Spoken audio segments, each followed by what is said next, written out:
당시에 그럼 상업적으로 이제 우리가 알만한 사람, 뭐 고전파나 낭만파까지 뭐 이렇게 다 했을 때 가장 상업적으로 성공한 사람이 누가 있을까요? 뭐 아까 말했던 핸델을 잘 살았을 거고 로시니라는 작곡가도 로시니, 굉장히 네. 잘 그 사람 나중에 뭐 이제 막 자기 요리에 관심이 가가지고 했는데 엄청나게 그 뭐 이제 오페라로 성공했고 네. 그리고 뭐 베토벤은 괜찮았던 것 같아요. 나름 편안하게 살 정도로 그리고 네. 뭐 돌아가셨을 때도 뭐 몇만 명의 시민이 나와가지고 장례식을 그렇죠. 따라갔고 정말 그리고 특출나게 못 살았던 사람이 굳이 말하면 슈베르트. 슈베르트요. 슈베르트는 네. 또 독특하게 살아생전에는 프로도 아니었어요. 음악으로 돈 번 적이 없어요. 그러니까 맨날 뭐 네프킨에다가 작곡하고 막 이랬다는 게 그 자기 뭐 직업은 따로 있었나요, 슈베르트? 예, 그 사람이 교사였다가 네. 잘렸죠. 안 맞아가지고 뭐 이것저것 뭐 알바를 하면서 한 것 같은데 그 되게 짠해요. 이 인생을 보면은 그 비엔나에 있는 그 음악인 동호회 네. 협회 같은 데서 그러니까 그 아마추어들 모임이죠. 거기에도 맨날 안 끼워줘가지고 막 하다가 거기서 몇 번 연주하고 조금 알려지고 한 30대 초반에 죽는데 네. 죽기 1년 전에 평생 첫 작곡 발표를 해요.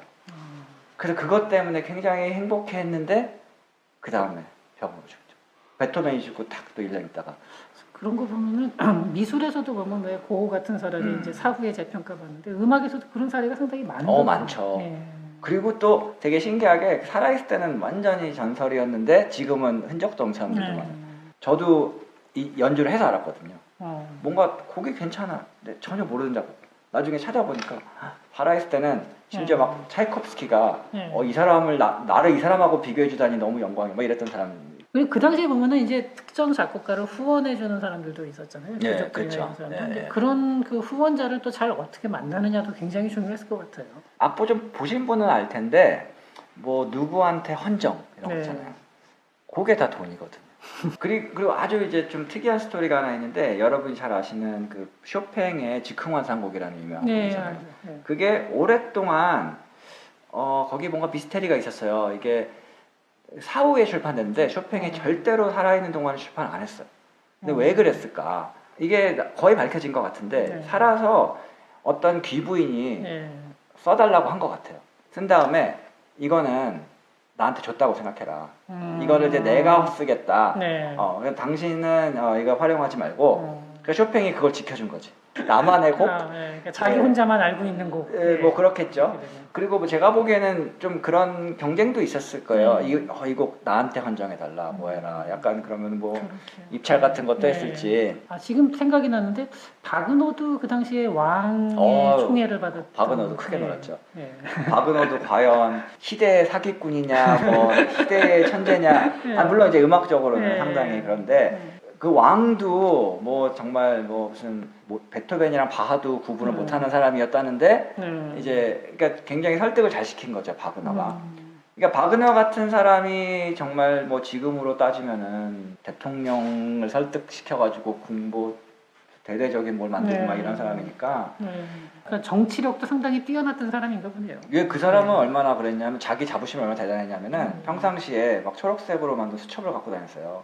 앞으로 자서전 쓸 사람, 자기의 전기를 쓸 사람들한테 정보를 주기 위해서 자기 생각들을 적어놓고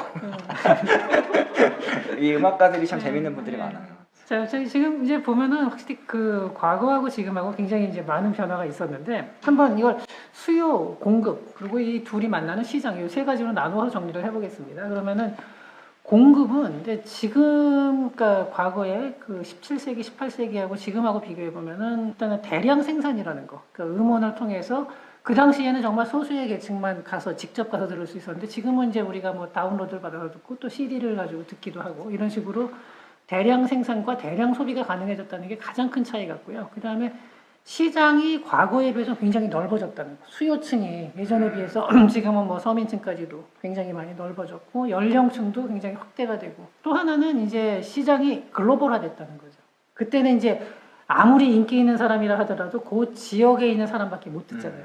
그 사람의 이름은 알아도 직접 들을 기회가 없는데 그러니까 승자 독식 이런 게 어려웠는데 지금은 이제 어떤 한 명이 아주 특출한 사람이 나온다 그러면은 그 사람한테 전체가 확 쏠리는 그런 지금 현상이 강화가 된 건 맞고요. 그래도 반대도 있죠. 왜냐하면 옛날 같으면 네. 이 사람이 전설의 고수다. 그러면 뭐 확인할 수가 없으니까. 그쵸. 그래 걔가 제일 잘할 거야. 뭐 이러는데 요즘에는 뭐 유튜브 보면 다 나오니까 이게 속임수가 좀 덜 통한다. 이거는 문제 경제학용어로 하면은 정보의 비대칭성이 완화되어 그렇죠. 있다. 예, 이렇게 말할 수 있죠. 옛날처럼 사기치는 게 조금 더 어려워지는. 그리고 사실 음악의 이게 스타일에서도 많이 변화가 온 게 옛날에는 리코딩이 없으니까 예. 이게 뭐 상업적인 면도 있지만은 또 연주자로서 보면은 자기 연주를 자기가 못 듣잖아요. 네. 그리고 한 번 치면 끝이잖아. 그렇죠. 그러니까 실수가 별 상관이 없는 거야. 그냥 필링이 중요하고 네. 그러니까 막 대충 이렇게 해도 잘 모르는데 그렇죠. 이게 한 번 녹음을 하면 이제 한 번 실수하면 쫙 남으니까 네. 그리고 비교해서 들을 수가 있잖아요. 네. 그러니까 이때부터 좀 테크닉적인 완성도가 중요해지기 시작해요. 그래서 요즘 이제 연주자들에 대한 좀 뭐 비판 중에 하나가 너무 완성도만 추구한다. 이 느낌을 좀 등한시하고 그렇죠. 대량 생산이나 이런 것들이 뭐 긍정적인 면도 있고. 네. 근데 역시 이제 이러한 그 변화가 발생하게 된 가장 큰 거는 이제 저는 두 가지로 봅니다. 하나는 기술적으로 녹음 시설이라든가 그 다음에 유통을 과거와 달리 이제 빠르게 전 세계 지금은 뭐 이제 음원을 다운로드 받는다든지 유튜브에서 우리가 본다든지 이런 식으로 유통, 그러니까 이런 그 생산과 유통 쪽에서는 그런 기술 발달이 굉장히 크고 수요 쪽에서는 역시 소득 증가가 아닐까. 그러니까 과거에는 몇몇 귀족층만 볼 수 있는데 이제는 소득이 넓어지고 여가 시간이 늘어나면서 그 이러한 음악 예술을 즐길 수 있는 층 자체가 굉장히 넓어졌다라는 얘기가 있고 그다음에 고용이라는 측면에서 봤을 때는 과거에 비해서는 좀 더 안정적인 고용층이 그래도 좀 늘어났고 또 음악 교육을 통해서도 수익을 창출할 수가 있다는 점에서 안정적인 고용층이 과연 늘어났을까요? 유 교수님은 학교에 계시니까 아 그렇죠. 그렇지만 네. 뭐 자리가 그렇게 막 많은 것도 아니고. 그래도 과거에는 그조차도 없었는데 물론 이제 그렇죠. 네. 뭐 근데 그때는 음악하는 사람 숫자도 적긴 했으니까. 그러니까 이제 고용이라는 거에 네. 좀 종류가 바뀐 것 같은데. 근데 좀 그런 것 같아요. 예전에는 정말 뭐 막말로 귀족 하나 잘 잡으면은 그리고 그때는 좀 엘리트 사회였으니까 사실 대중문화라는 게 없었잖아요. 뭐 있어도 그게 돈이 안 되잖아요. 그러니까 어떻게 보면은 이렇게 좀 클래식 음악 하는 사람은 편했을 수도 있어요. 뭐 이게 일반 대중을 막 일하는 것보다 귀족들은 또 뭐가 다르냐면 교육을 받았잖아요. 그래서 어떤 선생님들이 그러시더라고요. 이렇게 저희 음대 학생들한테 너희들 공부 안 하는 막 이런 그냥 피아노만 치고 생각 없이 치는 애들보다 옛날 귀족들이 너희들보다 이론 더 잘 알았다. 그러니까 심지어 어느 정도냐 하면은 베토벤이 뭐 소나타 쓰면 이 사람이 이게 소나타 형식을 뭐 이렇게 좀 틀고 저렇게 하고 근데 학생들 몰라요. 그냥 노트만 치지. 근데 오히려 귀족들은 들으면 오 베토벤이 소나타 형식을 저렇게 했어. 뭐 이런다는 거예요. 관객들이 듣고. 뭐 이거는 요즘 뭐 전공생보다 낫죠. 그러니까 그런 사람을 위해 작품을 쓰던 사람이랑 요즘에는 불특정 다수를 위해 그냥 어떻게 하면은 뭐 조회수가 많이 나올까 이거를 생각하고 쳐야 되는 사람하고 그리고 뭐 그쵸 직장 수 자체는 더 많아졌을 수도 있는데 그러니까 고용의 안정성이라는 것도 보는 각도에 따라서 다를 수 있다는 거죠. 그렇죠. 이게 어떤 거가 더 좋으냐. 그러니까 뭐 정말 자기 거를 파고 싶었던 사람은 또 그때가 괜찮을 수도 있는데 그러게요. 이 대중화라는 게 너무 이게 좀 복선이 많은 거 같아요. 지금 보면은 근데 뭐 이제 대학이라든지 또 뭐 피아노 학원이라든지 교습소 같은 거 이런 것들이 있으니까 제가 생각하기에는 얼핏 보면은 과거에는 모차르트 같은 사람도 생활고를 겪었는데 지금은 그 정도 되면 하다못해 피아노 학원 차리면은 그렇진 않을 텐데 하는 생각이 들거든요.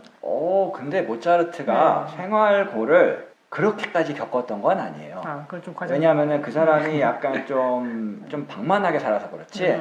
그러니까 너무 많이 써서 그렇지. 사실 그 죽기 전에도 뭐 작품 의뢰 들어와가지고 벌고 뭐 부인도 온천 요양 가 있고 뭐 하여튼 집도 있었고 오히려 뭐라 그럴까 요즘에 가끔 연예인들 뭐 잘못 도박했다가 막 이런 거 분위기지. 막 모차르트가 뭐 학원을 하고 그럴 분위기는 아니죠.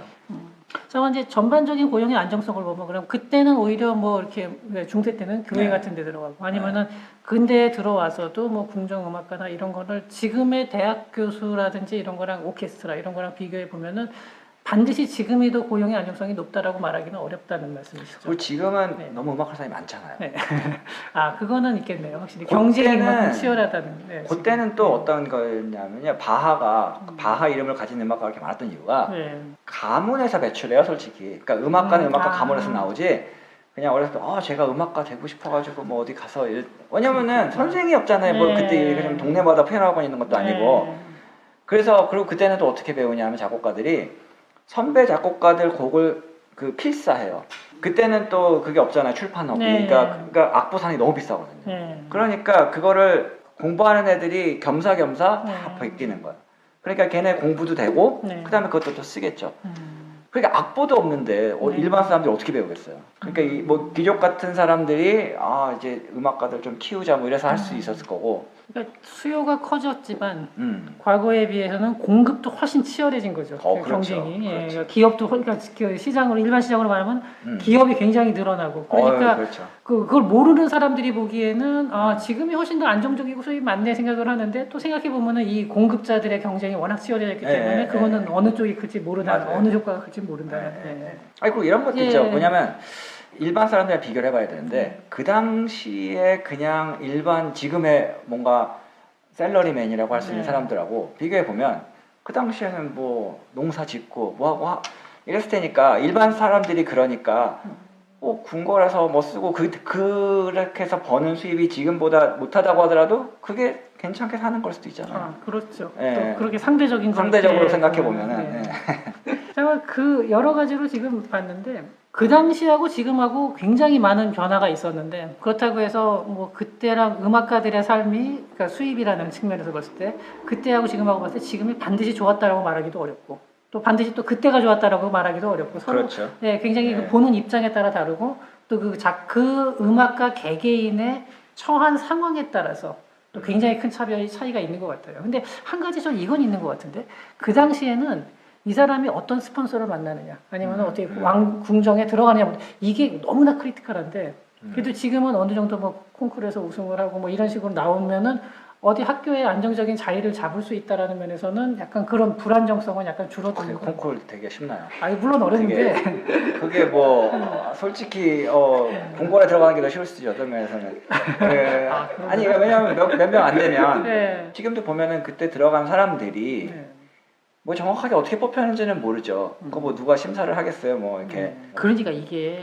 그러니까 실력 없는 놈이 들어갈 수도 있는데 그렇죠. 실력 있는 사람이 못 들어요. 그러니까 어떻게 보면 그게 더 쉬울 수도 있지만 더 어려울 수도 있는 거잖아요.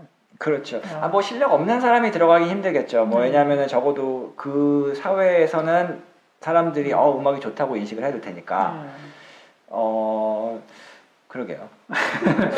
아무튼 제가 그러니까 결론은 모르겠다로 알겠습니다.